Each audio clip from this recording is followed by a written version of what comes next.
The Buddha versus Jean-Paul Sartre, Existential Anguish, and the Nothingness of Self.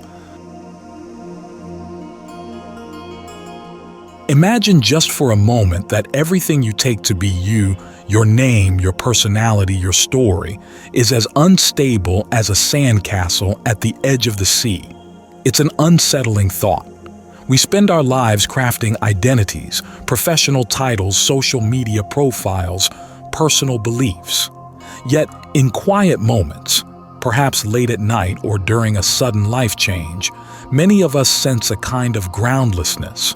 Who are we really beneath the ever-shifting waves of experience? And why, even when life seems to be going well, does a subtle ache of dissatisfaction or anxiety often persist? These questions aren't just intellectual. They strike at the heart of being human. They form a paradox that can feel both terrifying and oddly liberating, the idea that the self might be empty or nothing fixed at all.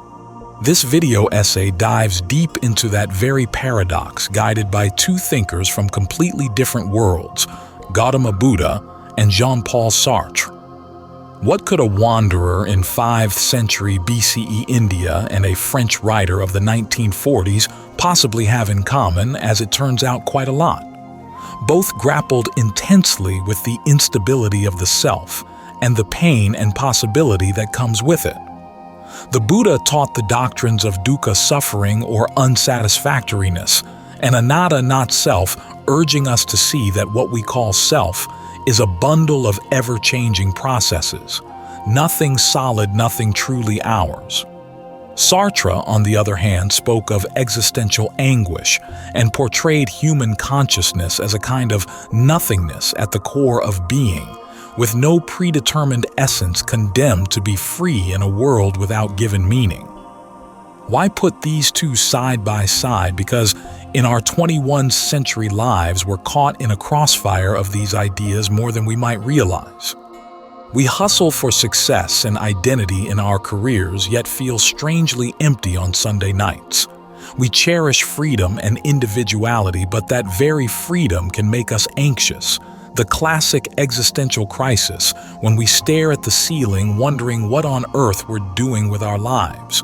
We crave stability and meaning, yet everything, jobs, relationships, even our own bodies and minds, keeps changing, leaving us with an underlying stress that the Buddha identified 500 years ago as dukkha. By comparing Sartre's existentialism with the Buddha's teachings, we're not just doing a quirky East meets West exercise. We're addressing a deeply emotional personal issue: how to confront the nothingness of self and the inherent pain of life in a way that leads to understanding, maybe even liberation. Throughout this journey, we'll keep the tone conversational and down to earth. Think of it less as a lecture and more as a late-night cafe chat, albeit a soul-searching one, with a warm cup of tea or a strong French coffee in hand. We'll explore 5 main areas of comparison: existential anguish versus dukkha, the nothingness of self anattā versus being for itself, freedom and responsibility, approaches to the human condition, authentic living versus the noble eightfold path, and ultimate goals, authenticity versus nibbana. Along the way, expect vivid analogies from modern life: the loneliness of a crowded city, the stress of office politics, the absurd humor of trying to find yourself in a Google search bar. We'll humanize these heavy ideas with real moments: a glimpse of the Buddha as a young man shocked by the sight of old age and death, or Sartre's account of a student torn between family and duty during WW. And yes, there will be a touch of humor too. Perhaps a gentle chuckle at our human tendency to take ourselves oh so seriously, even as we sit on a spinning ball of rock in a vast cosmos. By the end, we'll not only intellectually compare these two philosophies, but also feel their emotional resonance. Ideally, you'll come away with practical insights, maybe even a bit of comfort, for grappling with loneliness, anxiety, identity crises, freedom, and the search for meaning in your own life. So let's begin at the beginning with suffering anguish, and that nagging sense that life isn't quite as solid or satisfying as we hoped.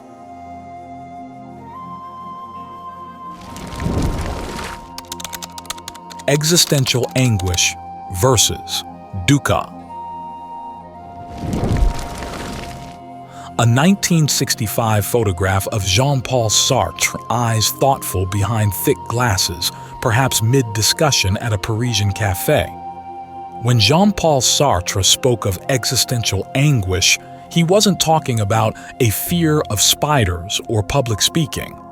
He meant a profound internal unease, the dread we feel upon recognizing our total freedom and responsibility in a universe seemingly without a script. It's that sinking feeling you might get standing on a high balcony and realizing nothing stops you from jumping. Not a railing, not a law, only your own choice. In Sartre's vivid example, the vertigo at the edge of a cliff isn't just fear of falling. It's the dizzying realization that you could let go. He calls this anguish the apprehension of our freedom and the weight of having to choose. Sartre famously said, "Man is condemned to be free. From the moment he is thrown into this world, he is responsible for everything he does." Condemned because we never asked for this freedom, yet there it is. We must constantly decide who we are without any excuse or divine guidance to fall back on. This responsibility for shaping our life can feel like a heavy burden. No wonder many of us try to escape it, perhaps by blaming circumstances or adhering rigidly to social norms. But according to Sartre, even refusing to choose is itself a choice. There's no exit from freedom. And with that inescapable freedom comes an inescapable anxiety. He puts it bluntly, it is certain that we cannot escape anguish, for we are anguish. In other words, to be human is to be this very tension. We are the creature who perpetually worries about what to do with ourselves. Now let's travel across time and space to the Buddha's world, because the Buddha pinpointed a remarkably similar human predicament, though he described it in a very different vocabulary. The Buddha's first teaching after his enlightenment was the Four Noble Truths, and the very first truth is dukkha, often translated as suffering, but more accurately understood as the pervasive unsatisfactoriness or stress running through life. In the Buddha's own words, birth is suffering, aging is suffering, sickness is suffering, death is suffering. Sorrow and lamentation, pain, grief, and despair are suffering. Association with the loathed is suffering, dissociation from the loved is suffering, not to get what one wants is suffering. If you listen to that list, it's basically a catalog of life's angsty moments. From mundane frustrations, not getting what you want, to the deepest sorrows of loss, the Buddha is making a sweeping claim life as ordinarily lived is imbued with dissatisfaction. Even pleasant experiences don't ultimately satisfy because they fade away or morph into something else. It's like pursuing a mirage. Each time you think you've found lasting happiness in a promotion, a relationship, a new gadget, soon enough you feel the next craving or the next discontent. In a way, this is not far from Sartre's notion that even when we achieve what we thought we wanted, we often find ourselves strangely unfulfilled, faced again with the openness of what to do next. The Buddha distilled it poignantly. In short, the 5 aggregates of clinging are suffering. By 5 aggregates, he meant the components of our being: body, feelings, perceptions, mental formations, consciousness. Basically, everything we take to be us or ours. All of it, he says, is dukkha when clung to. That's a bold statement. It implies that as long as we cling to these ever-changing aspects of life, some level of angst or dissatisfaction is inevitable. So both Sartre and the Buddha start by throwing cold water in our faces. Something about the human condition just isn't comfortable. But notice the nuance. Sartre's anguish comes from too much freedom, the vertigo of infinite choices, and no absolute guidance. Buddha's dukkha comes in part from lack of control, the fact that we and the world are impermanent beyond our command, and thus cannot be bent to consistently satisfy our desires.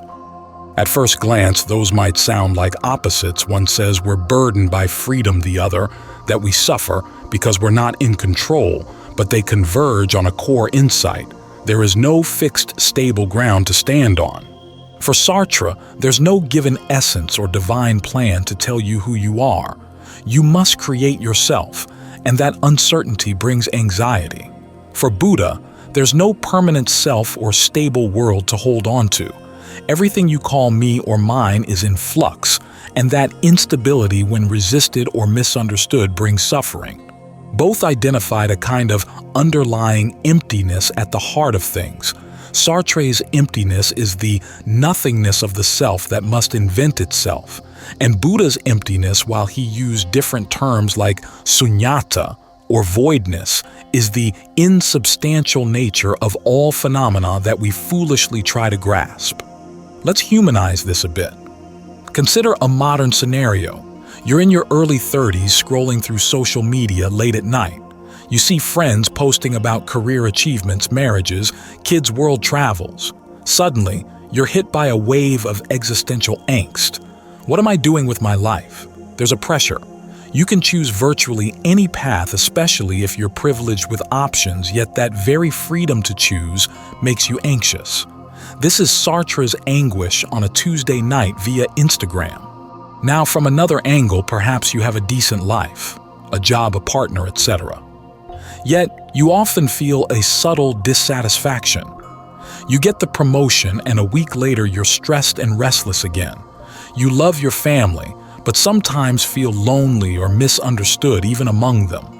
This is the Buddha's Dukkha in everyday disguise. Even when nothing is wrong, something feels not quite right because everything is imperfect, impermanent, and not totally under your control. The holiday gathering that was supposed to be magical ends up tinged with awkward tensions. The latest phone you bought loses its novelty after a month. Your mind, that inner voice, always seems to find a reason to complain. It's too hot. Now it's too cold. I'm too busy. Now I'm bored. The Buddha saw in these observations not a pessimistic doom, but the key to liberation. If we can understand why we suffer, we can also find a way out. Sartre, ever the existentialist, offered not a way out of anguish, since for him it's part of our condition, but a way through it, by acknowledging it and living authentically in spite of it. It's fascinating, one could say, that angst is to Sartre what suffering dukkha is to Buddha, a fundamental human problem each of us must confront. Both even recognize the reflex to deny this uncomfortable truth. Sartre observed that people often flee anguish by pretending they're not as free as they are, hiding behind roles or excuses. He calls this bad faith. Doesn't that sound like, say, someone staying in an unhappy job or relationship because, well, I have no choice? It's what society expects. A convenient story to avoid the pain of making a bold change. The Buddha likewise noted that people often distract themselves or cling harder to illusions in order to avoid facing dukkha. We chase the next hit of pleasure or fiercely defend our ego, anything to not feel the vulnerability of life's uncertainty. So here we have two diagnoses of the human predicament. East and West life is pervaded by a kind of suffering anguish that stems from the very nature of existence and selfhood. It's like an itch we can't quite scratch. But far from telling us to despair, both Buddha and Sartre invite us to respond to this predicament in a transformative way. Before we get to solutions, however, we need to dig deeper into that notion of self. Why do we feel such anguish or suffering in the first place? What are we such that life can hurt us like this? This leads us to the next comparison, the idea that the self is in some sense nothing solid. Anattā in Buddhism and Sartre's concept of the for itself. The nothingness of self, anattā, versus being for itself. Is there a core me that stands unchanged throughout life? The Buddha's startling answer is no. He taught anatta, often translated as not self or no enduring self. This doesn't mean you, the listener, don't exist at all. It means that what we think of as I is not a fixed, independent entity. Instead, it's an ever-changing process, a bundle of experiences, physical and mental, arising and passing. The Buddha broke down a person into 5 aggregates form the body, feeling, perception, mental formations like thoughts, intentions, and consciousness. We habitually stitch these together and label it I or mine, but the Buddha urges a radical reconsideration. In the Anattā Sutta, one of his early discourses, he asks his monks, is the body permanent or impermanent? They reply, it's impermanent. It changes, ages, gets sick. If it's impermanent, he asks, is it fitting to regard it as, this is mine, this is what I am, this is myself? No, venerable sir, they answer. He goes through feelings, perceptions, and so on the same way. Finally, he concludes, so bhikkhus, monks, any kind of form whatsoever, feeling, perception, formations, consciousness, should be seen as it actually is with proper wisdom. Thus, this is not mine, this is not I, this is not myself. This refrain, this is not mine, this is not I, this is not myself, is like a mantra of anatta. It's essentially a tool for letting go of our clinging to these components as being who we truly are. At first, hearing there is no self can be unsettling or even frightening. Many of us in the West have heard it phrased as the illusion of self. You might think, but I feel like I have a self, I have memories, personality, quirks, a sense of continuity. Buddhism doesn't deny you have a conventional identity. It just says that if you search for a solid core, an unchanging soul or essence, you won't find one. It's a bit like a chariot, or to modernize a car is a convenient designation for a collection of parts assembled in a certain way. There's the engine, wheels, chassis, seats. We say car as if it were one thing, but if you take it apart, piece by piece, at what point did the car vanish? The Buddha uses a similar analogy in other teachings. The self is a conceptual construct on top of many parts. If we cling to the idea of a permanent self, we will inevitably suffer because life will keep proving that self to be unstable. Through aging, through changing opinions and moods, through the fact that we can't ultimately control what happens to me. Now cue Jean-Paul Sartre. Strikingly, Sartre also denies a pre-existing essence or soul, but he frames it differently. Existence precedes essence, he declares. What does that mean? It means we exist first without any predetermined nature, and only later define ourselves through our actions. Sartre basically flips the script that most of history assumed, that humans have some given nature from God or some intrinsic blueprint, and then we live out that pattern. No, says Sartre, we simply find ourselves here, thrown into the world, and then we make ourselves by our choices. Man is nothing else but that which he makes of himself, as Sartre puts it. If that sounds a lot like Buddha's no self, here's why. If you have no preset essence, in a sense, you have no self in advance. The self is an ongoing project. It's not a static thing. It's more of a verb than a noun, a continuous act of definition. Sartre dives deeper with his ontology of the for itself pour soi versus the in itself en soi. The in itself refers to things that are just what they are. A rock is a rock solid, fully in itself, no gap. The for itself, which is consciousness, that is, us, is a strange kind of being that is not self-contained. It is defined by a lack of nothingness. Sartre poetically describes the human consciousness as a whole of being at the heart of being. That's a pretty metal way to put it.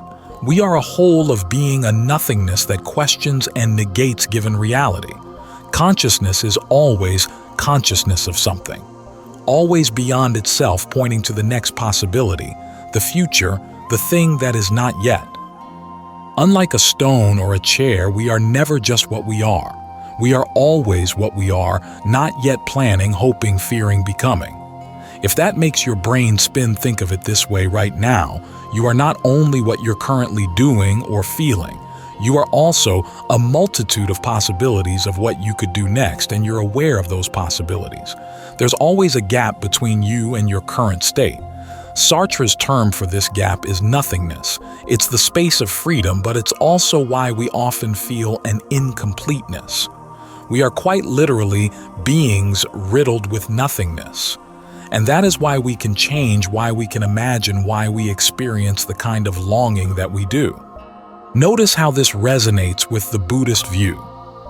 The Buddha would agree that what we think of as self is dynamic and contingent, not a fixed substance. In Buddhism, each moment you're a new configuration of mental and physical phenomena influenced by past causes, including past actions or karma. There's continuity but no core. Sartre would say the self is not a thing but a projection. You are always projecting yourself toward future possibilities, never a finalized object.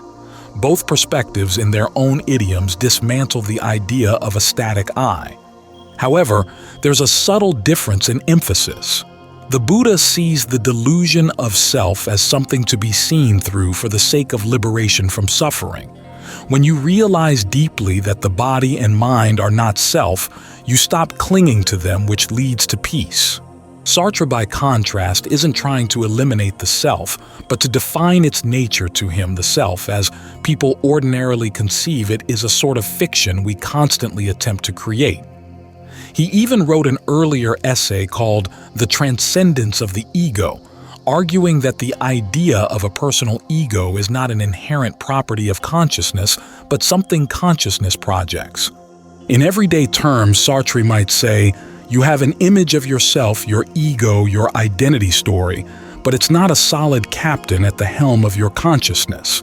It's more like a character you're playing which you can step back from. Doesn't that sound a bit like Buddhism's encouragement to view thoughts of me and mine with a bit of detachment?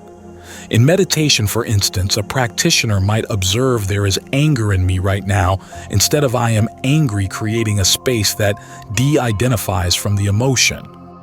This is similar to Sartre's notion that while you have an ego concept, your true consciousness is not identical to that concept.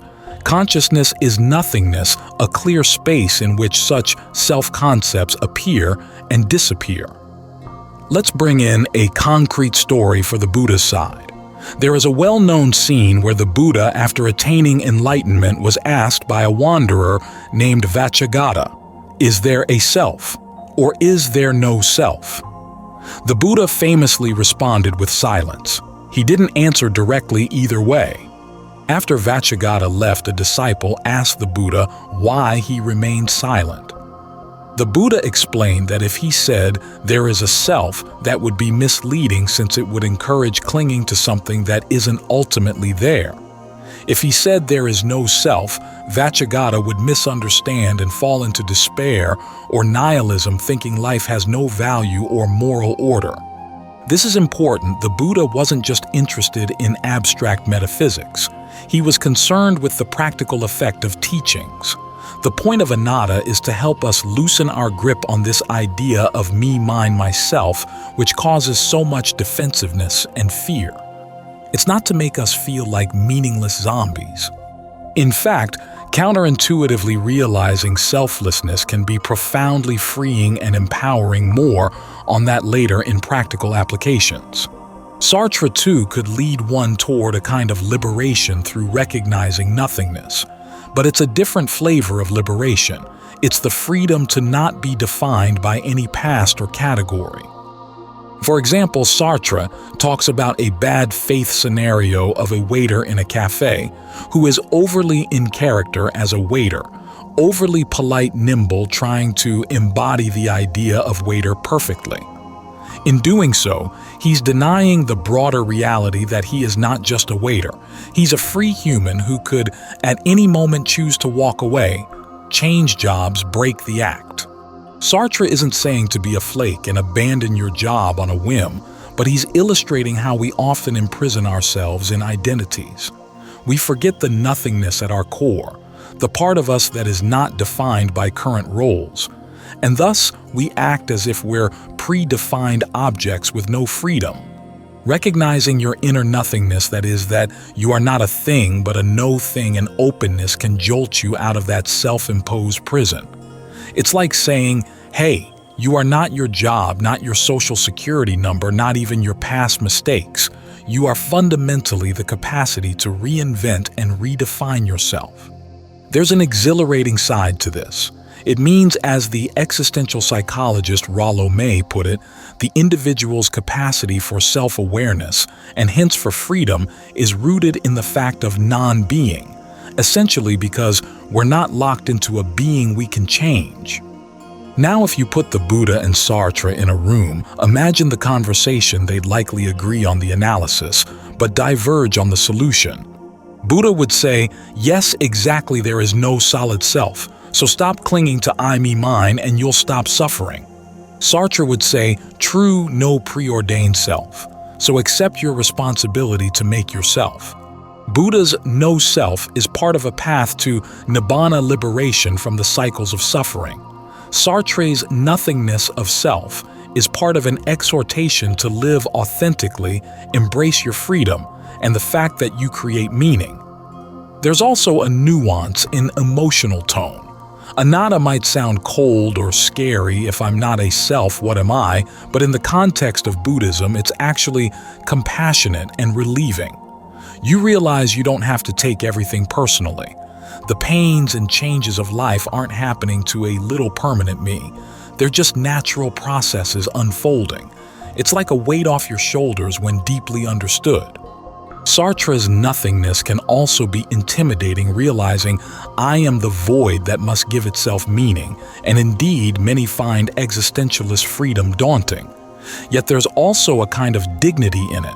Sartre sees it as the basis for human dignity and creativity, that we are not fixed cogs in a machine, but self-determining, if anguished beings. Let's consider a modern analogy for anattā. Think about your online persona. On social media, you have a profile, maybe a bio, a series of posts, a certain image you curate. Over years, that profile might change. Old photos, old opinions, then new ones. Is any one version truly you? Perhaps at any given time you feel, yes, that's me, but looking back you often feel, wow, I'm not that person anymore. The self that you fiercely identified with in high school, with its music tastes and insecurities, has largely evaporated, hasn't it? Yet something continues. Buddhism would say the you of today is connected by causes and conditions to the you of yesterday, but there's no single essence that traveled untouched from your teens to now. Sartre would add, and indeed at each point you were nothing but the sum of your actions and choices, and you always had the potential to act differently and thus become different. Both perspectives encourage us not to overly reify any snapshot of ourselves. We are processes, not things. By now you might be wondering, okay, so if I'm not a fixed self and I'm essentially this dynamic empty of essence being, how does that help with the pain of life? Good question. For that, we need to look at what each thinker prescribes as a response. This brings us to the realms of ethics and action. The Buddha offered a detailed path, the noble eightfold path to deal with suffering once you accept anattā and dukkha. Sartre, while not giving a path in the same systematic way, spoke about living authentically and taking responsibility for one's freedom. In short, once you face the truth of suffering and nothingness, what do you do about it? Let's explore how Sartre and Buddha guide us in approaching the human condition constructively. Freedom and responsibility. Think back to a moment when you faced a major life decision, say whether to quit a job, end a relationship, or move to a new city. Remember that weight on your chest, the sense of, what if I choose wrong? Or I wish someone could tell me what to do. That feeling captures a slice of Sartre's notion of freedom and responsibility. Sartre infamously said, "Man is condemned to be free." It's a paradoxical phrase. Condemned because we don't get to opt out of freedom. Not choosing is itself a choice. Free because in the absence of any fixed destiny or external authority dictating our essence, we alone are the authors of our actions. And with that authorship comes total responsibility. In Sartre's view, there's no God or fate to blame, no human nature that forces your hand. If you lie, you chose to lie. If you stay in a comfortable but unfulfilling job, that too is a choice you continuously remake every day you show up to the office. This sounds harsh, and it is. Sartre wanted us to feel the full brunt of this realization, not to wiggle away from it.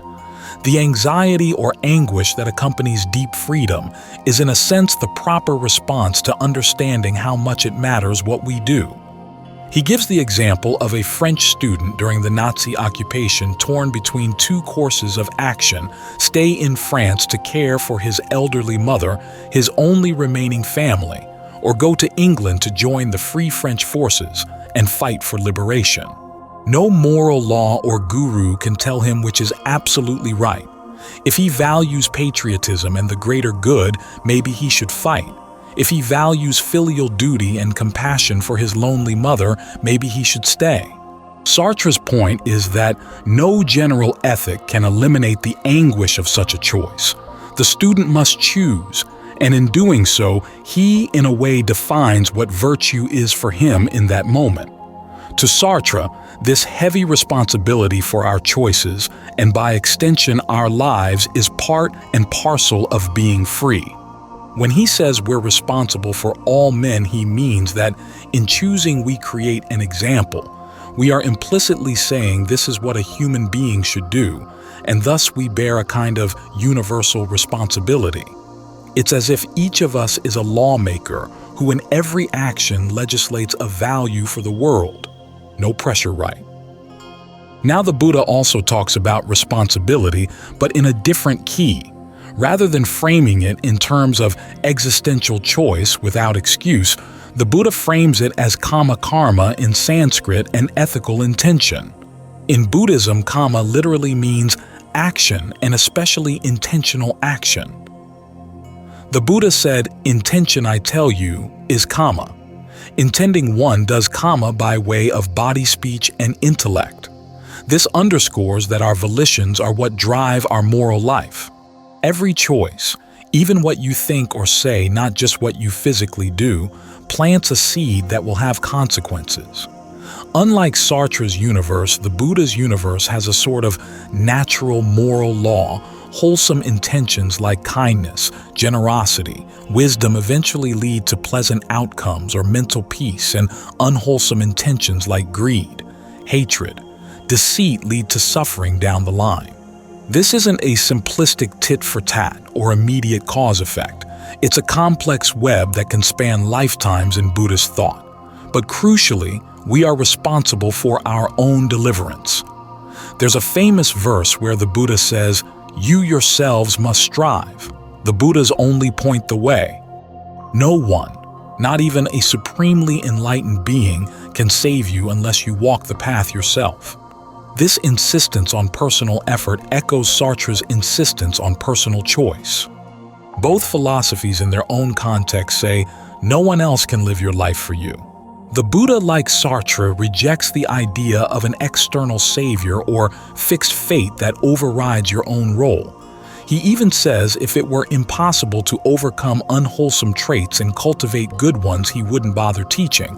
But because it is possible through one's own effort, he urges his followers to abandon what is unskillful and develop what is skillful. However, there is a difference in flavor. In Buddhism, freedom is not emphasized in the absolute terms Sartre uses. After all, Buddhism acknowledges we are conditioned beings. Our choices arise within conditions, our past, karma, our current circumstances, our mental habits.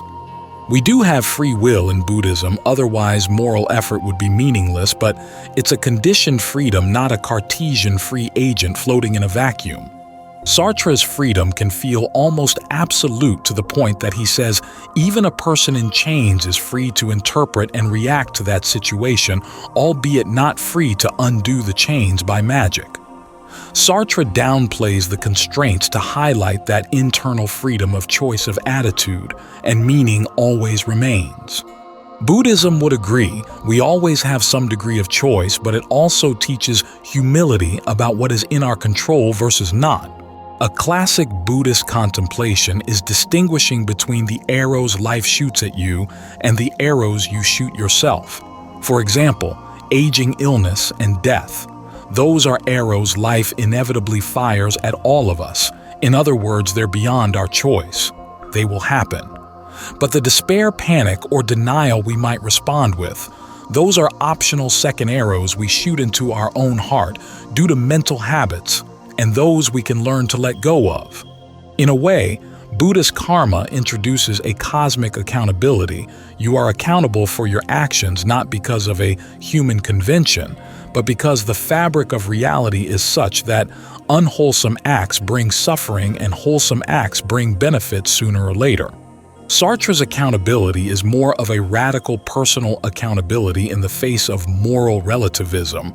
Since there's no God or inherent value, we bear the full weight of valuing. Interestingly, both approaches converge on encouraging ethical behavior, but from different angles. The Buddha might say, avoid harming others because that harm will come back to you and them as suffering. And ultimately, there are no others in a deep sense because all beings fear pain as you do. Sartre might say, avoid harming others because in choosing how to treat another, you are choosing what it means to be human. Do you really want to define humanity as cruel or unjust? Also, in a very real sense, you're responsible for that choice entirely. There's a story of the Buddha that illustrates personal responsibility well. One day, someone asked the Buddha, why do some people have good fortune and others bad? Why are some born into comfort and others into misery? The Buddha's answer was essentially the law of karma. Our actions in past lives and present are the complex causes of our conditions. But more practically, he often emphasized present intentional action as what we should focus on. You can't change the fact that you stubbed your toe yesterday, that karmic seed has sprouted, but you can choose how to react now. Will you scream at your spouse because you're in pain, thus sowing seeds of discord? Or will you mindfully endure and maybe ask calmly for a bandage, sowing seeds of patience? In each moment, you have the responsibility to make the most ethical or mindful choice possible, because that is literally constructing your character and your future conditions. Sartre would wholeheartedly agree with the urgency of each moment's choice, except he would add that any choice is up to you to justify. If you decide to get angry and shout, you can't say, "Oh, I have a bad temper, that's just how I am." Sartre would call that bad faith, denying your freedom in that moment to have done otherwise or to own up to it. Let's compare how a person might handle guilt or regret in each framework. In Buddhism, guilt is generally seen as an unwholesome state to be avoided, not because you should be remorseless, but because guilt as distinct from healthy remorse can wallow and paralyze. The Buddha encourages an acknowledgement of wrong resolve to do better and then moving on. The focus is future-oriented. How can I make amends or change my behavior? Karma is not fate. It's an ongoing ledger that you can always influence with new actions. In existentialism, regret can similarly be paralyzing. Sartre might say if you made a wrong choice, you have to accept that was your freedom exercised and now own it and transform it by making better choices. There's a kind of sternness in both. You can't time travel and undo the past, but you can take responsibility now. In Sartre's play No Exit, one of the famous lines is "Hell is other people," which is often misunderstood. He meant it in a particular context of how we let others' gaze define us. But perhaps a more fitting Sartrean motto here is heaven or hell is our own making through choices. Before we move on, let's not overlook how empowering this can be. Yes, both Sartre and the Buddha load our plate with responsibility, but they also hand us the utensils for freedom. If our present life is largely the result of our past actions, Buddha, or past choices, Sartre, then our future is open, shaped by what we do now. The Buddha even says in one sutta that if it were not possible to abandon unwholesome qualities and develop wholesome ones, he wouldn't ask us to. But because it's possible, that's exactly what he instructs. There's a deep optimism in that no matter how screwed up you think you are, you can always take a step on the path to liberation right now. Sartre's optimism is that no matter how boxed in you feel by circumstances, you can always assert your freedom in attitude or imagination or small actions. You're never a complete object. You might not change external reality much if you're, say, unjustly imprisoned. You can't snap your fingers and leave, but you can decide what that imprisonment means to you, whether it breaks you or whether you find some kernel of human dignity to hold on to. In this sense, Sartre's existentialism and the Buddha's Dhamma both teach a kind of radical self-reliance. There's no one else to blame, which is scary, but also no one else needed to empower you to change, which is liberating. All this talk of responsibility might sound a bit grave. You might be picturing existentialists gloomily talking in smoky rooms or Buddhist monks sternly meditating in forests. But both traditions at their heart aim at a form of liberation. For Sartre, it's the liberation that comes with authenticity, owning one's freedom, and thereby living a genuinely chosen life. For the Buddha, it's the liberation from the bonds of craving and ignorance, attaining nirvana, the ultimate freedom from suffering.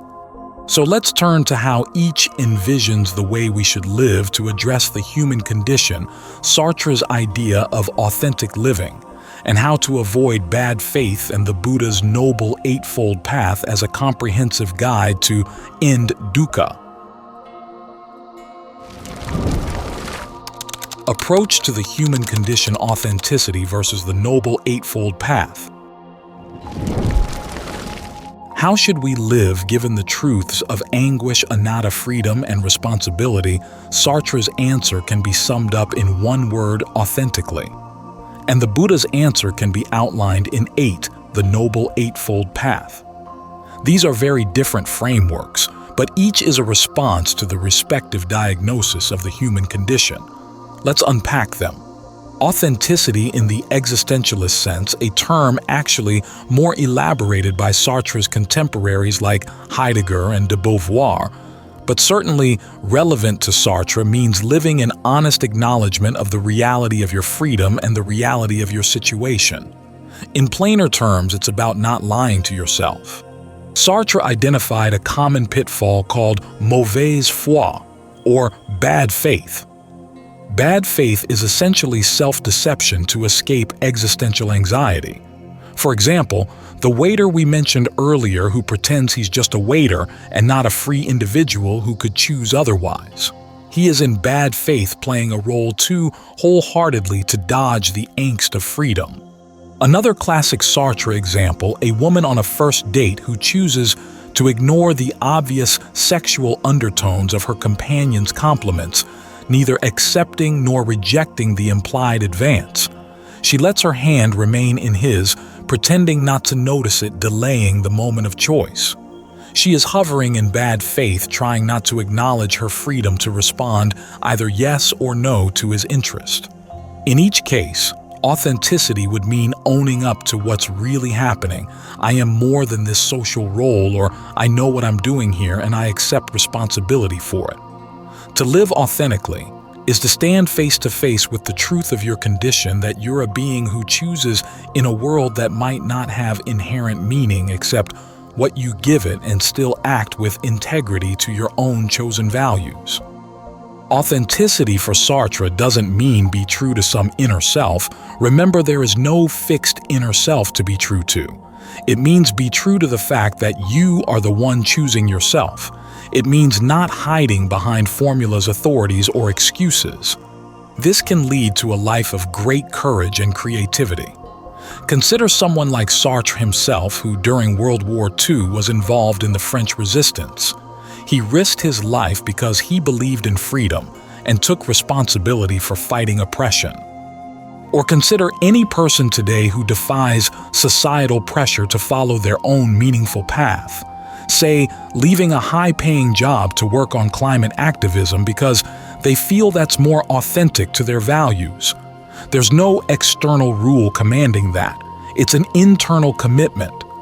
To do that, one often has to battle bad faith temptations like, well, everyone else is just trying to get by. Maybe I should too. Or who am I to think I can make a difference? The authentic choice is what feels truly yours, in the sense that you fully endorse it upon reflection, even if it's hard or goes against the grain. Now, contrast this with the Buddha's Noble Eightfold Path, which is a structured approach to end suffering. The 8 factors are usually grouped into 3 trainings: wisdom panya, ethical conduct sila, and mental cultivation samadhi. Specifically, the path is right view, right intention, right speech, right action, right livelihood, right effort, right mindfulness, right concentration. Despite the somewhat stiff translation of right, these aren't meant as authoritarian commandments, but as practical guidelines. Right view means understanding reality as the Buddha described, particularly understanding the 4 noble truths that there is suffering, it has causes like craving it can end, and the path leading to its end.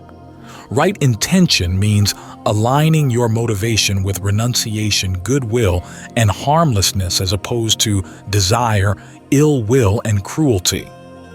These first 2 are the wisdom component, basically having the correct understanding and resolve to seek liberation.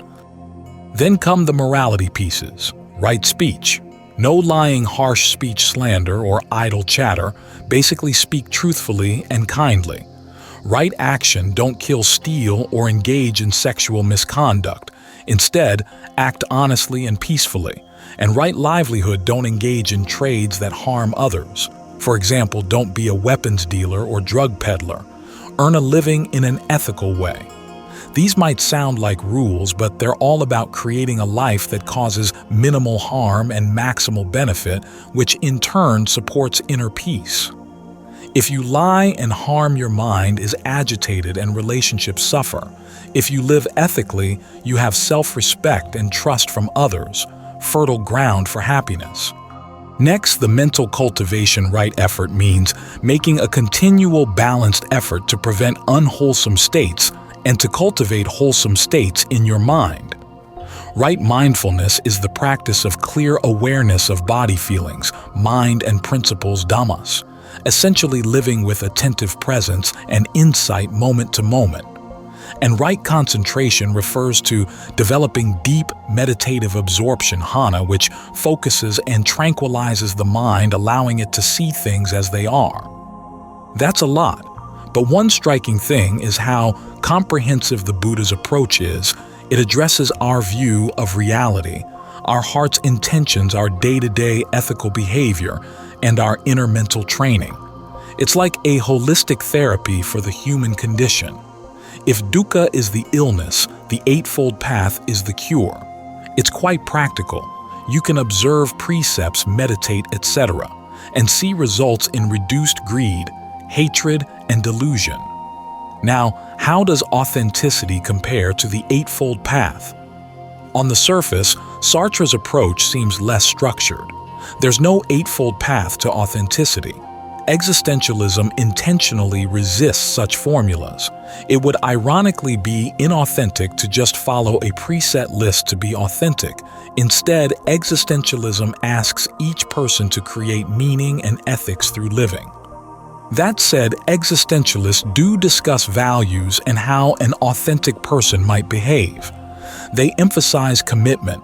Once you choose a purpose or project that matters, you should own it fully, not half-heartedly.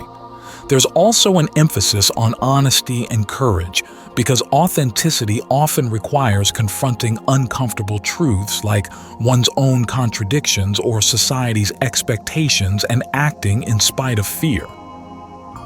Simone de Beauvoir, Sartre's close companion, wrote about ethical existentialism, suggesting that true freedom for oneself also involves wanting freedom for others, implying compassion, or at least solidarity, is a component of authentic ethics.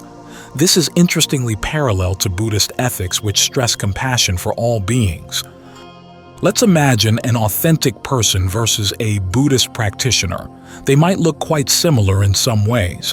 Perhaps both are compassionate, mindful of their actions, and not blindly following the crowd.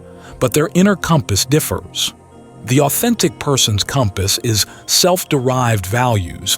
They give life meaning through chosen commitments. The Buddhist practitioner's compass is the Dhamma, the natural truth of suffering, and the path which they seek to embody. For the Buddhist, an action is right if it leads towards liberation and is rooted in non-greed, non-hatred, non-delusion. For the Sartrean, an action is right if it's truly what they choose with clear awareness and it doesn't betray their freedom or the freedom of others. Sartre would despise, for instance, acting just because that's what one does, or enslaving others, which would deny their freedom. One way to appreciate the difference is to consider conformity versus individual conscience. Both Buddha and Sartre valued individual conscience. The Buddha frequently encouraged critical inquiry. He even told the Kalama people not to believe something just because it's tradition or someone revered said so, but to test if it leads to welfare or harm. Sartre famously lived in defiance of many bourgeois norms. He championed the individual's capacity to transcend social roles, so neither was a fan of sheep-like behavior. But the reason behind it, Buddha's reason, was that blind belief can lead you astray from the true path and cause harm, whereas discernment, yoniso manasikara, leads you to see things clearly and act skillfully. Sartre's reason was that blind conformity is a form of bad faith. It's surrendering your freedom to what people do rather than owning your decisions. Thus, both would say, don't just do something because society says so. The Buddha might add, do it because it's genuinely skillful, reduces suffering. Sartre might add, do it because it's genuinely your decision. Another interesting comparison: community and solitude. The Buddha's path is often seen as something cultivated in community, the Sangha of monks, nuns, lay followers, and in relationship to others, one practices kindness, ethical livelihood, affecting others, etc. Authenticity in Sartre's work is more often discussed at the individual level, though he later engaged more with social ethics. Sartre says, hell is other people not to mean people are awful, but because other people make it hard for us to be free. We risk turning each other into objects, the famous look that pins you. For the Buddha, other people can be challenging too. Some Buddhist texts are candid about how living with others can stir defilements like anger, but fundamentally, the ideal relationship is one of compassion and equanimity. The Eightfold Path includes right speech, action, livelihood, which are inherently relational. It's about being authentic and kind in dealings with the world because your treatment of others directly affects your own mind and karmic trajectory. At this point, we might summarize: Sartre gives us an attitude. Buddha gives us a path. Authenticity is an attitude of honesty and responsibility one must continually maintain. The Noble Path is a specific program of practice to purify one's vision, conduct, and mind. Could an existentialist follow the Eightfold Path authentically? Possibly yes, if they chose to believe in the Buddha's teaching by their own free commitment. And could a Buddhist be existentially authentic? Arguably yes. A Buddhist has to take the Buddha's teachings and verify them personally. The Buddha often said, ehipassiko, come and see for yourself. The Buddhist notion of ehipassiko is almost an invitation to authenticity. Don't take this on bad faith. experience it, make it real for you. Let's bring a narrative moment here. Picture a person, say a woman in her 40s at a crossroads. She's a high-powered lawyer, insert generic successful career, but feels empty and ethically conflicted about her work. She also has always felt a pull towards spirituality or maybe helping others more directly. Or a Sartrean approach to her situation, she'd realize she's free to redefine herself. The anxiety she feels is the sign of her freedom to choose a more authentic life. Perhaps she decides to quit and start a non-profit or go teach or simply practice art, whatever she can truly throw herself into and say, "This is mine. I own this choice." It might shock her family or colleagues, but living in good faith demands she follow her authentic project rather than stay for prestige or inertia. Now, a Buddhist approach to her, she might reflect on right livelihood. Perhaps her law firm was defending corporations that harm society, that's causing suffering which pricks her conscience. She remembers the principle that livelihood should ideally be at least harmless if not positively beneficial. So guided by compassion and the wish to reduce suffering, both hers and others, she makes a change. Maybe she doesn't even quit law entirely, but takes on cases that align with her values, like pro bono work for the disadvantaged. Alongside, she starts meditating and realizes how restless and craving-driven she had been. Over time, following the Eightfold Path, she becomes calmer, more content with less income because she finds meaning in service and in spiritual growth. Both paths, though described in different language, led her to a life of greater integrity and fulfillment. One framed it as personal authenticity, the other as ethical and spiritual alignment with Dharma. We should also note humor and warmth. These approaches to living are not meant to make one a stern, joyless person. On the contrary, a genuinely authentic person can be very alive, even playful, because they're not pretending. Think of the friend who has no facade. They are as they are, maybe quirky, but you trust them deeply. There's a lightness in that. Similarly, a Buddhist walking the path often develops a kind of bright kindness. They become gentle, easier to smile because they carry less ego and resentment. Compassion and even humor naturally arise when you're not so self-absorbed. The Buddha himself was known to use skillful means, sometimes with a twinkle. There are witty dialogues where he exposes someone's ego with a clever question and a kind smile. Sartre was not exactly famous for humor, but existentialist themes have ironically produced quite a bit of comedic art. Think of the movie Groundhog Day, which is basically an existential parable about creating meaning. The human condition, when seen clearly, is both tragic and comic. We are these tiny beings searching for meaning on a spinning rock, and there's something a little bit funny about our serious dramas. Both an enlightened Buddhist and an enlightened existentialist might chuckle about that, albeit kindly. Now we've covered how to live day to day. What about the ultimate aim? This is where the contrast really sharpens. Sartre doesn't posit an ultimate state or salvation. Authenticity is an ongoing process until death. The Buddha very much posits an ultimate goal, Nirvana, the extinguishing of the fires of greed, hate, and delusion, a transcendence of the cycle of suffering altogether. How do these endgames, authenticity and nirvana, stack up? Let's conclude our analysis by comparing what success looks like in existentialism versus in Buddhism.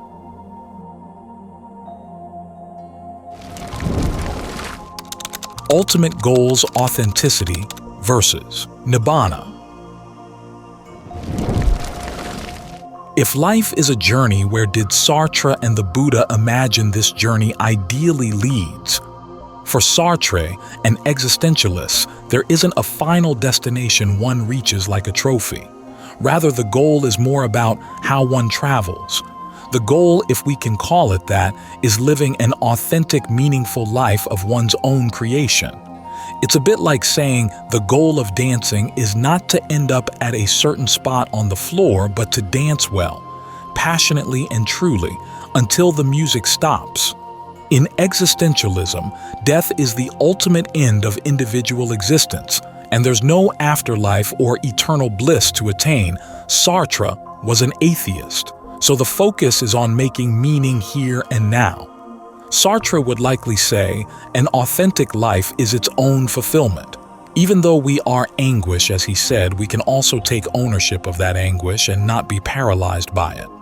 An authentic person dies with the knowledge that they lived their life, not someone else's. They didn't sleepwalk through existence or live as a phony. They might not be happy in a conventional sense every moment. Life might be full of struggle, even despair at times. But there is a kind of dignity and peace in knowing one faced reality and made choices in accordance with one's truth.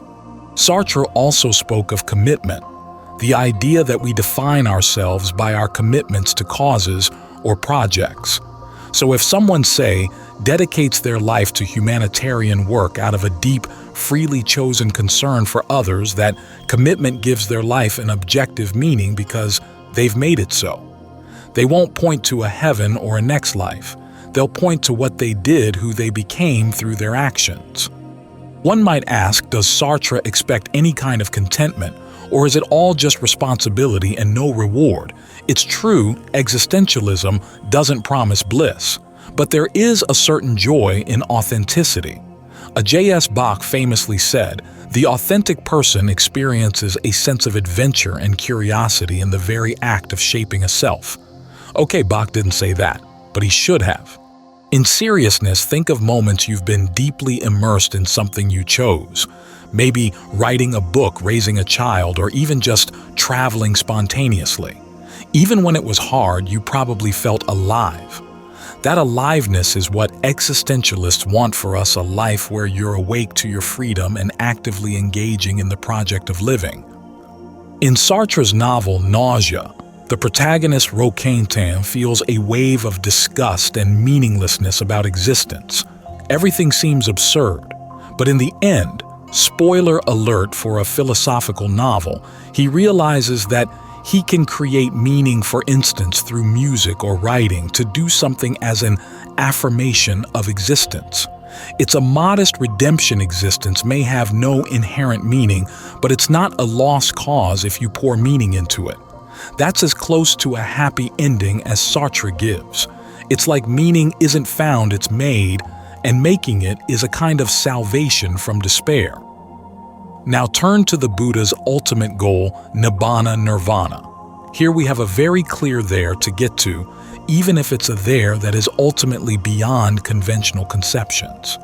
Nirvana is described in the text with an array of evocative terms: the deathless, the unconditioned, the supreme peace, the island in the flood, the refuge, the ultimate freedom. It's the extinguishing of the three fires of greed, hatred, and delusion. When those are gone, dukkha is gone because you no longer cling to anything that can cause suffering. One who reaches nirvana in this life, an arahant or fully enlightened person, still experiences pain and pleasure in a physical sense, but their mind no longer reacts with craving or aversion. So they are said to be liberated here and now, and upon death they won't be reborn. In Buddhist cosmology, that's an ultimate release.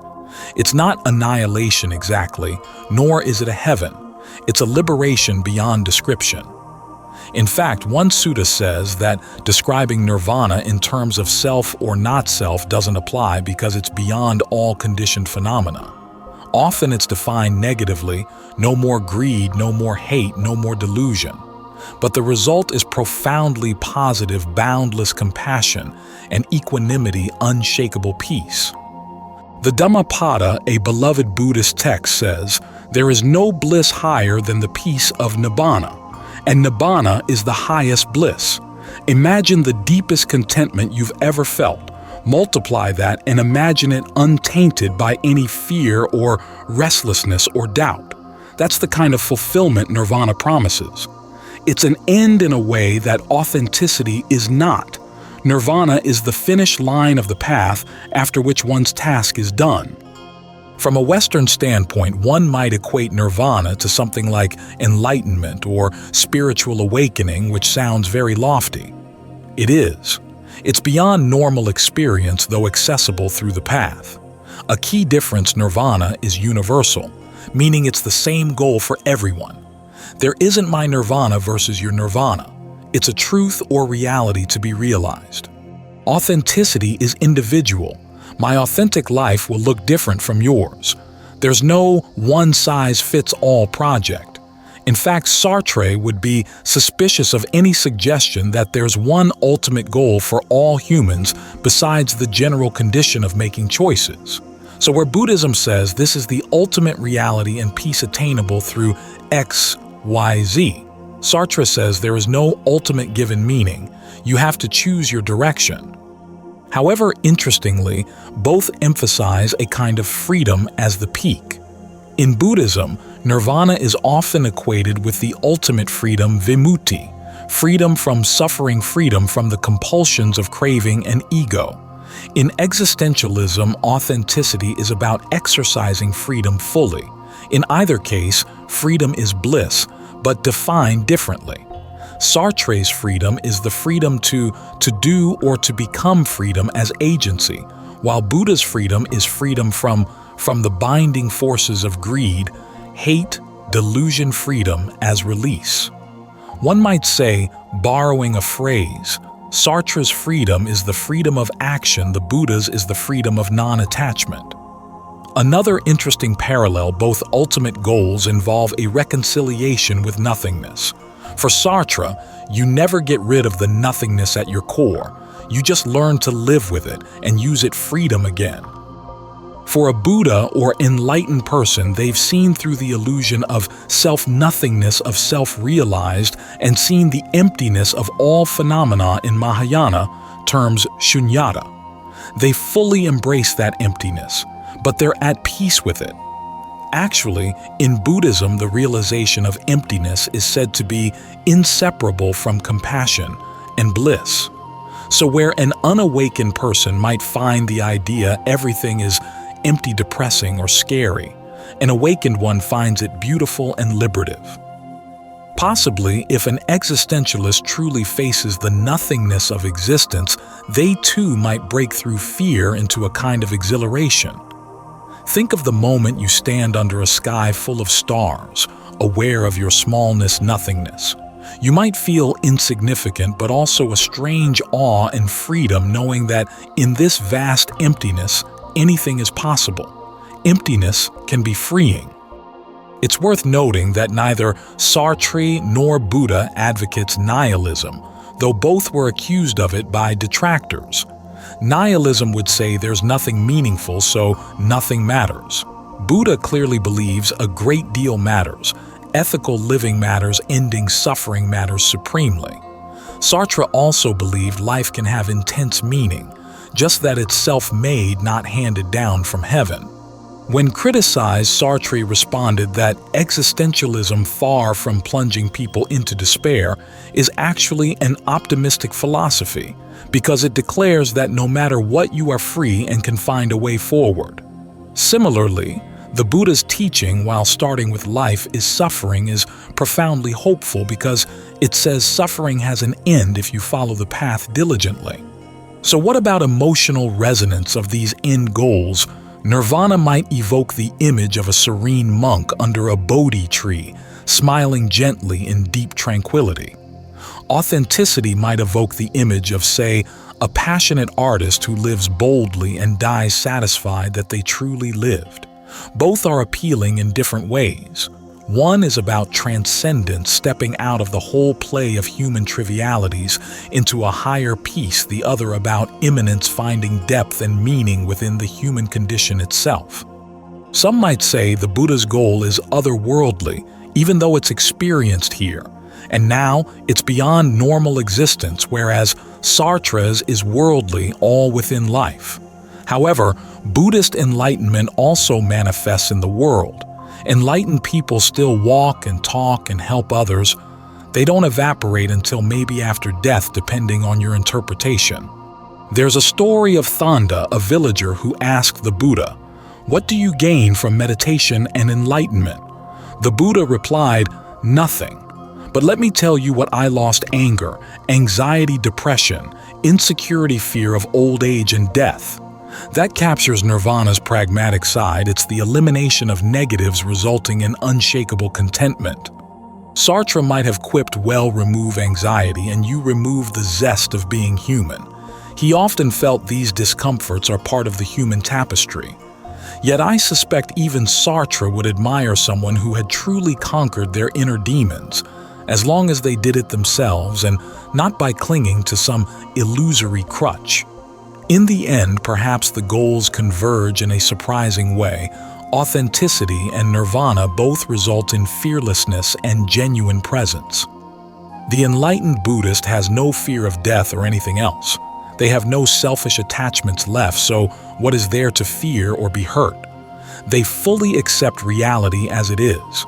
The authentic existentialist, while they might still fear things as any human might, confronts those fears head-on and doesn't let them dictate an inauthentic life.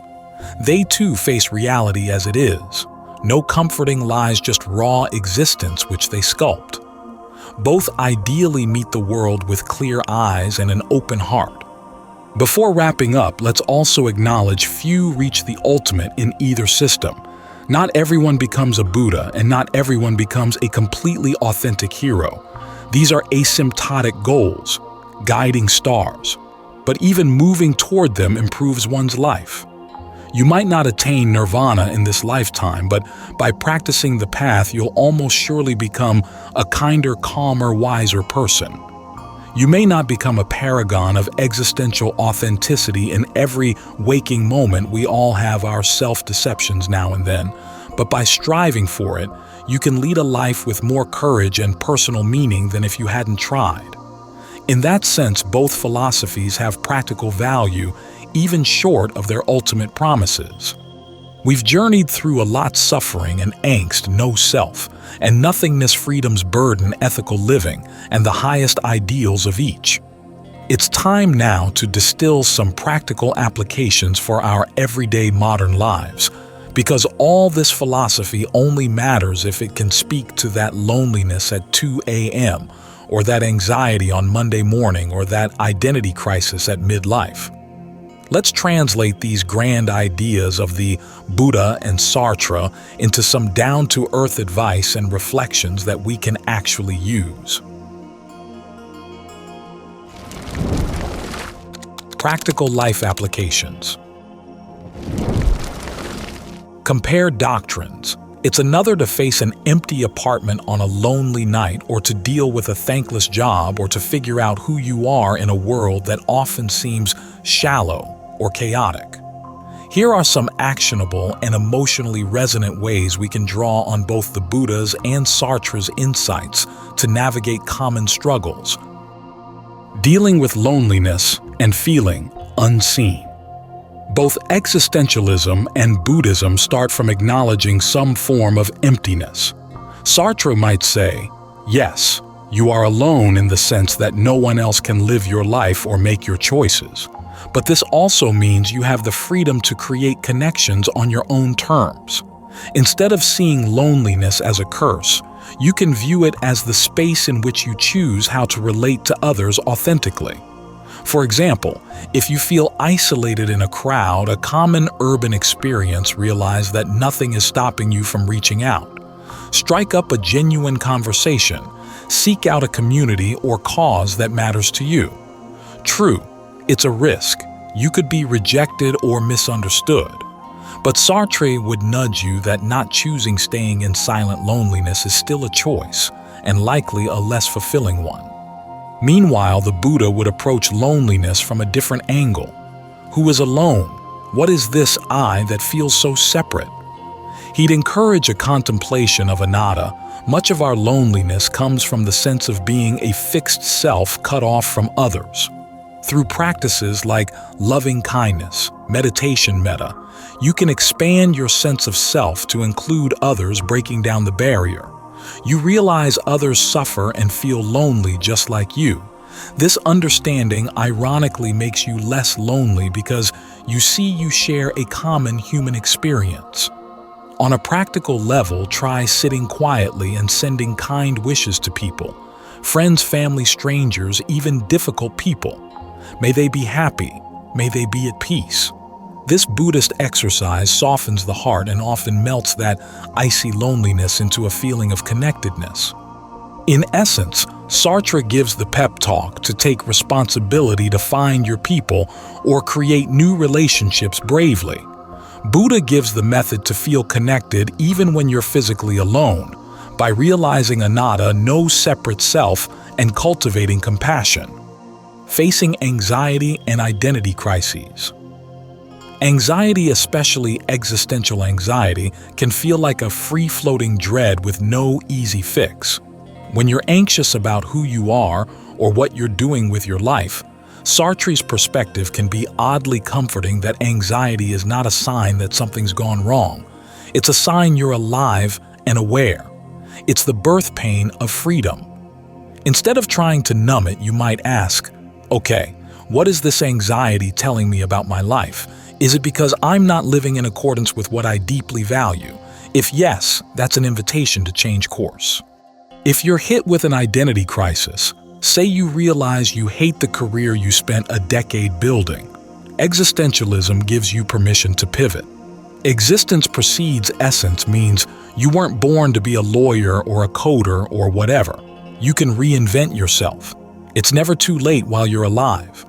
Sure, there are consequences to big changes, but you remain free to choose and responsible for those choices. Sartre might even advise a bit of humor here, recognize the absurdity and how seriously we sometimes take arbitrary labels. You might chuckle at the fact that you spent years thinking you had to be X because that's who you are when in fact you can be many things. The Buddha's approach to anxiety and identity is to gently dismantle the cause of anxiety, often our attachments and erroneous perceptions. Mindfulness practice is a direct tool. Feeling anxious, sit and observe the feelings in the body and mind without identifying I am anxious can shift to there is anxiety present. Watch it like weather, clouds that come and go. The Buddha discovered that clinging whether to an identity, an outcome, or an expectation is what turns natural worry into pervasive anxiety.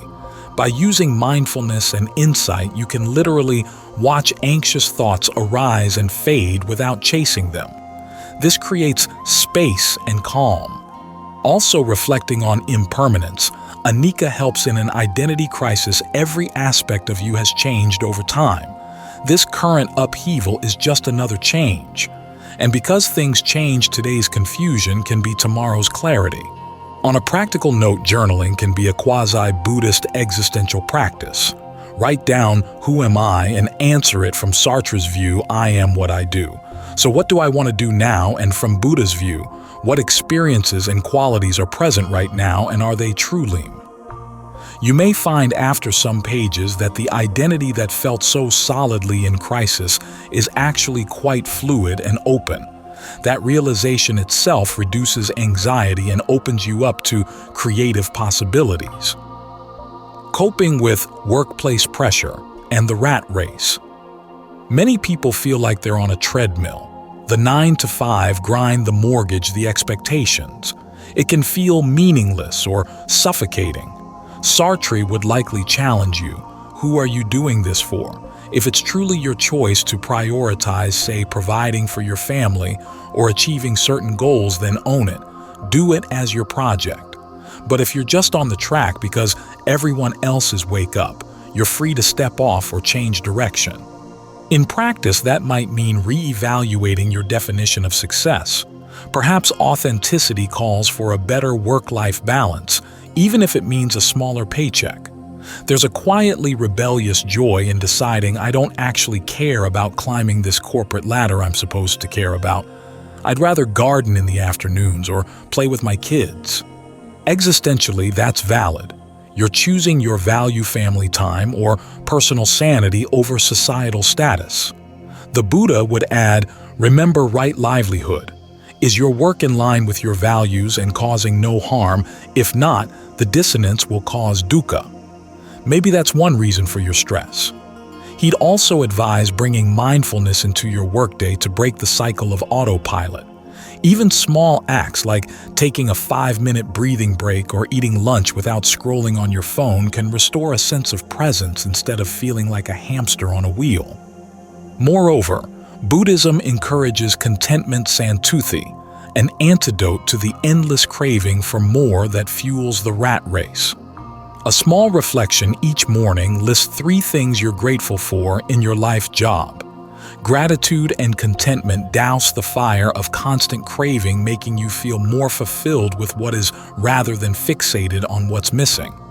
Paradoxically, when you stop running frantically, you often work better and live healthier because you're not burning out your spirit. Finding meaning in meaninglessness. What if you just can't find meaning in anything? Perhaps you resonate with the protagonist of Sartre's nausea feeling that everything is arbitrary. Here's where we can really blend the approaches. Sartre says, meaning is not out there to be found. It's something you have to actively create. If nothing seems meaningful, that's actually a blank canvas, albeit an intimidating one. It might help to perform what existentialists call an act of choice. Pick something, anything slightly appealing or worthwhile, and commit to it for a while. For instance, volunteer at a shelter or start writing that novel idea you had as a kid or learn an instrument. Don't overthink whether it's your ultimate passion. Just start. Often meaning coalesces in the doing. You may find that through the act of helping others or creating art, life starts to feel less empty. As Sartre said, it is in the moment of making a decision that we define our values. So decide and see how value sprouts from that seed. Meanwhile, Buddha might say sometimes meaninglessness is actually a sign you're on the verge of a deeper insight. It's like the ground is being cleared for a more profound understanding beyond the superficial meanings. In Buddhism, one ultimately sees that chasing transient things for meaning is futile, but that doesn't lead to despair. It leads to seeking a more spiritual fulfillment. Meditation can reveal a quiet joy in simply being in awareness itself without needing external validation. Also, serving others is hugely meaningful in Buddhism. By alleviating suffering even a little, you participate in the Buddha's mission. The Buddha often advised people suffering from depression or loss to go help someone else in need to get out of their own obsessive loops. It turns out making someone else's life meaningful by kindness or generosity ends up making yours meaningful too. On a very down-to-earth level, if you're grappling with what's the point of it all, try this Buddhist trick: perform a random act of kindness every day for a week. See how it feels by the end. That warm glow you get when someone smiles because of your small act, that's a spark of meaning. It's not cosmic or grandiose, but it's very real. And often that can ignite a sense of purpose to keep going, keep giving, keep living. Embracing the nothingness of self to ease psychological burdens. In the age of self-help, we're often told to find yourself or be the best version of yourself. Both Buddhism and existentialism might cheekily respond, which self? There is no fixed self to find. You're free and not bound to be many versions. This can be applied therapeutically. For example, if you're someone who's always labeled yourself a failure because of past mistakes, consider Anattā. The past you is not a permanent essence. You've changed and you can change. Or if you're rigidly holding on to an identity, I'm an introvert, that's just how I am, and it's limiting you, remember, Sartre, you are not in itself a fixed object, you are for itself a fluid being. Maybe you can step out of the old pattern and surprise yourself. The nothingness of self means you're not as trapped in your personality as you think. Tiny exercise: do something that isn't you once in a while. If you always avoid dance floors because I'm not a dancer, go dance anonymously somewhere. If you always suppress your opinions because I'm shy, try voicing one in a low-stakes setting. You might feel a bit of existential thrill. Whoa, I can be different. This loosens the mental knots of identity that cause suffering. Buddhism takes it further with meditation on the 5 aggregates, systematically noting that each aspect of you, feelings, thoughts, etc., is not self. This can be deeply healing. Suppose you suffer from anxiety. Instead of "I am anxious," you practice seeing anxious feelings as impersonal phenomena. Anxiety is arising and passing in the mind like a cloud. You observe it, maybe note its impermanence, and suddenly it's not you, it's just an experience. People with chronic pain do a similar thing rather than "my pain." They think there is pain, which psychologically creates space and reduces suffering. This technique is a direct application of Anattā to very human issues. In all these applications, we weave the 2 perspectives. The Western audience we speak to is likely neither going to renounce life and meditate in a cave, nor entirely disregard spiritual ideas in favor of pure self-determination. We are creatures of both mind and heart, reason and intuition.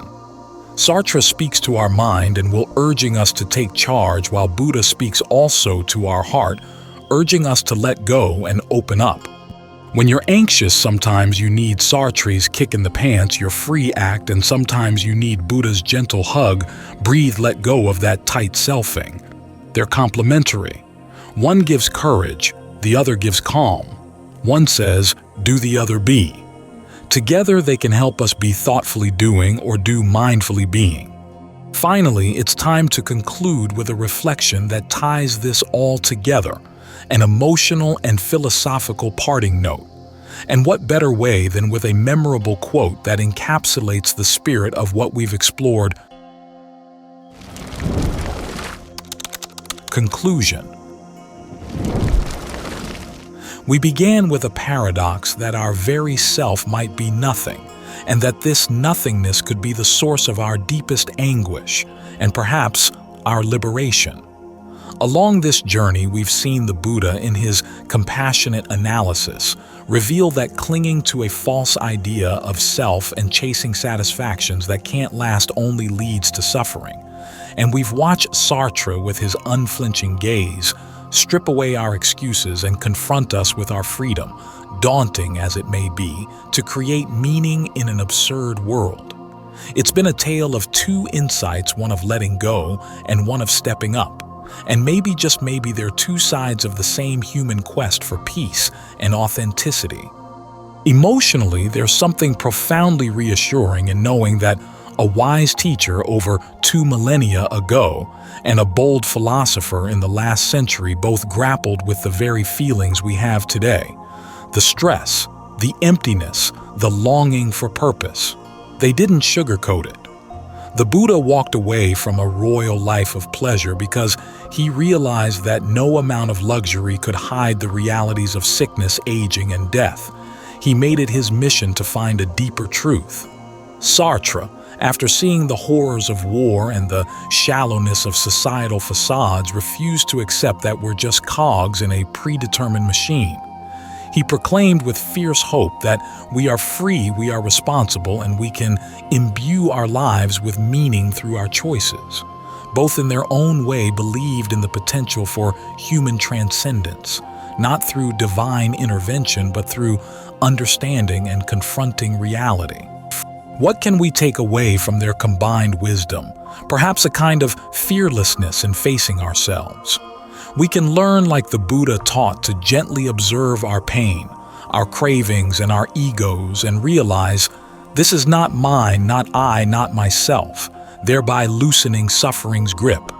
And we can learn, as Sartre exemplified, to stand up in the midst of uncertainty and say, no one else is going to write my story for me. The pen is in my hands. We can strive to be compassionate with others and ourselves because we see everyone is struggling with dukkha in one way or another. We can also strive to be authentic and brave because, in a very real sense, our life is our art, and we wouldn't want to leave this world having painted someone else's portrait instead of our own. In the spirit of unity between these 2 perspectives, consider this. The Buddha might encourage Sartre's existentialist hero to find serenity amidst freedom, and Sartre might encourage the meditating monk to not use emptiness as an excuse to sit things out when moral action is needed. We don't have to choose one over the other. We can be existentialist with hearts of compassion or Buddhist with a streak of rebellion. We can meditate in the morning on the not-self nature of thoughts and then spend the afternoon boldly making choices that align with our values. Both paths ultimately ask us to wake up from illusion, wake up from conformity, and to live with eyes wide open. As we wrap up, let's end with a quote that beautifully captures the empowerment at the core of all this. It's a reminder that despite all the uncertainties, we hold the steering wheel. In the words of Jean-Paul Sartre, man is nothing else but that which he makes of himself. Each of us, moment by moment, choice by choice, is crafting our being. And in that truth lies both our burden and our liberation, the anguish of our freedom and the glory of our nothingness all at once. So go forth and make yourself gently knowing, as the Buddha would smile and add that in the grand dance of the universe there was never a solid self to lose, only the chance to become free.